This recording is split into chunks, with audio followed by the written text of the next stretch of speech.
Hi, Chris. It is the hurry up and wait game here at 30th Street Station. Right now, we know one man is dead. 2 others are hurt after this triple shooting. And as I step aside, you can see Philadelphia police focusing their investigation on this white SUV. Why are you stealing from your neighbors right here? This is a big corporation. That's a small business. One day after his passing, the lunch crowd filed in to get his favorite sandwich. The owner says he used to mail Kobe cheesesteaks from Philly to L.A. Crews are starting to demolish what's left of this strip mall. We pulled out Skyfox drones so you can see the remaining rubble after the roof caved in. The Cherry Hill fire chief says it started in the middle and spread. 6 businesses now forced to find a new home.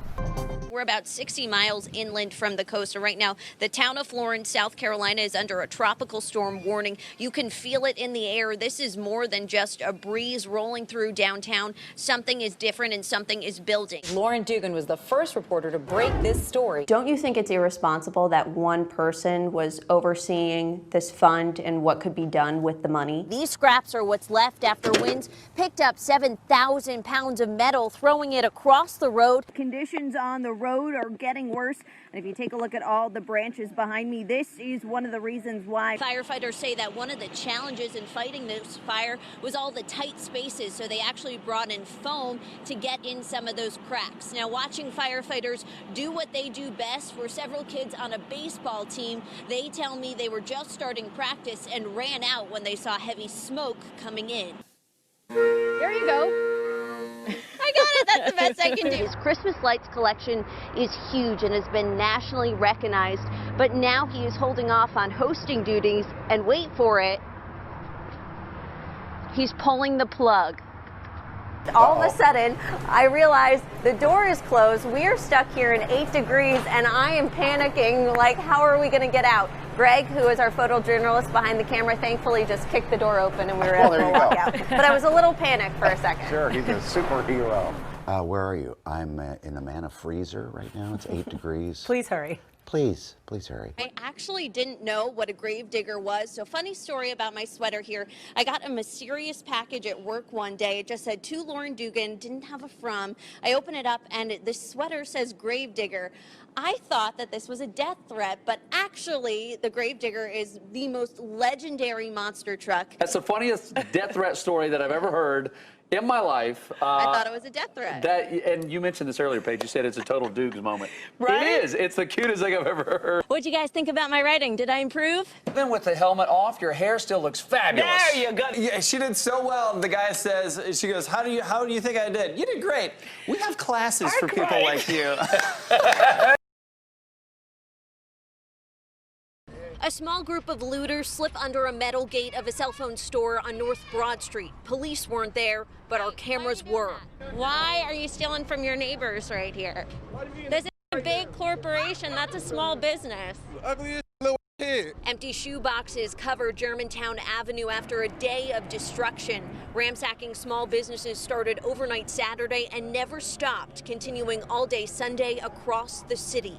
This is no longer about George Floyd or the protests. This is a destructive mode. John Dyerell's business was also busted and broken into as looters tore out his computers. Lingering onlookers threw water bottles at us while we spoke. You guys focus on stopping the violence, so when you see your door shattered and people throwing water bottles at your place of business, how does that make you feel? It makes me feel like, this is, well, not like our work is in vain. Because our insurance company is going to pay for this, and we're going to move forward. But it makes us feel unappreciated. In this neighborhood, most folks know us. From north to west Philly, police stood guard of some stores in riot gear. Near Kensington and Port Richmond, looters grabbed whatever they could, some even tackling each other over stolen goods. This could have been in a different way. Like all the tearing up the stores they did, like looting and burning everything, how is that going to affect us next week?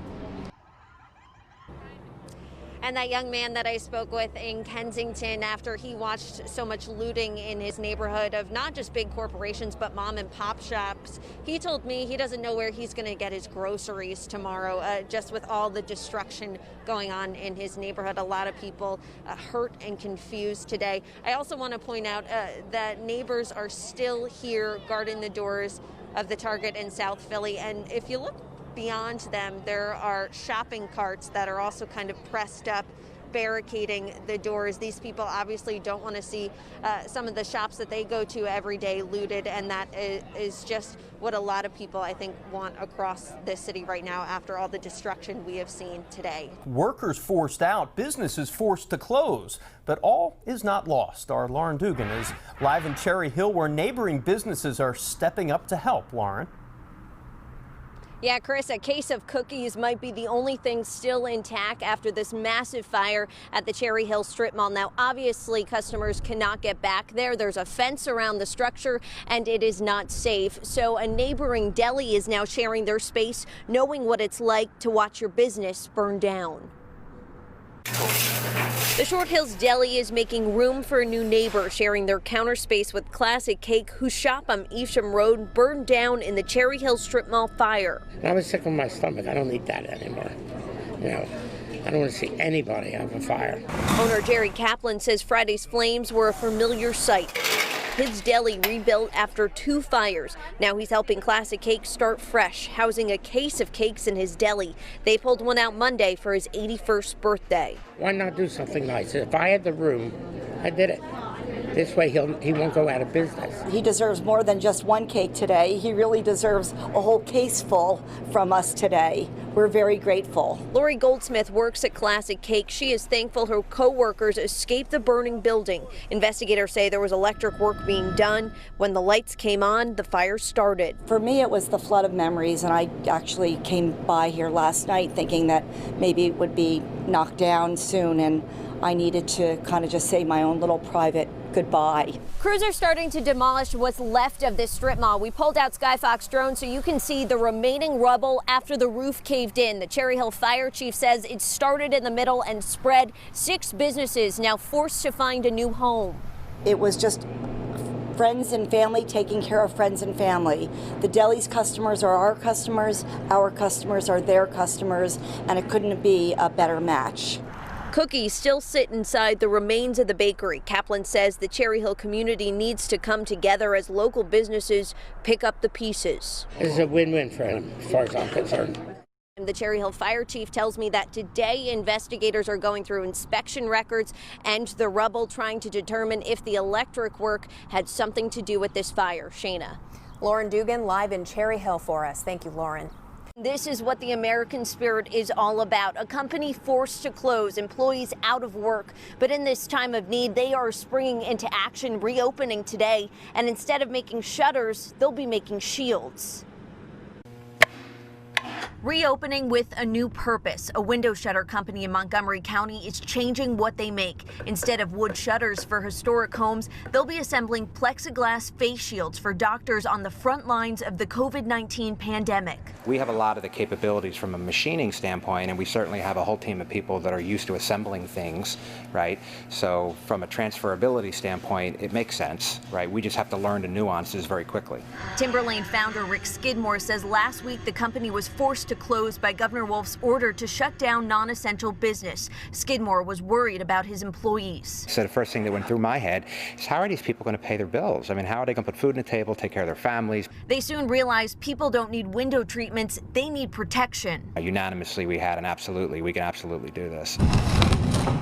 The state of Pennsylvania has now cleared them as an essential business to make shields for doctors like this model Skidmore pulls on. We literally just assembled these about an hour ago. He says ICU beds across the country will also be needing these aerosol boxes. This box actually goes over the head of the patient, and it allows the physician or whoever's treating the patient to access it this way.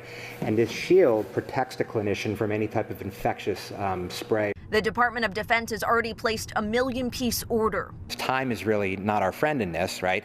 The frontline medical community needs them now. They don't need them a month from now. The craftsmen say they're up for the challenge. At such a strange and odd time when everybody's so scared, it is kind of creating a little shimmer of hope, right? And we also see this as a possible life preserver to help us sustain through these tough times. Lauren Dugan joining us live in Haddon Heights, Camden County. Fill us in, Lauren.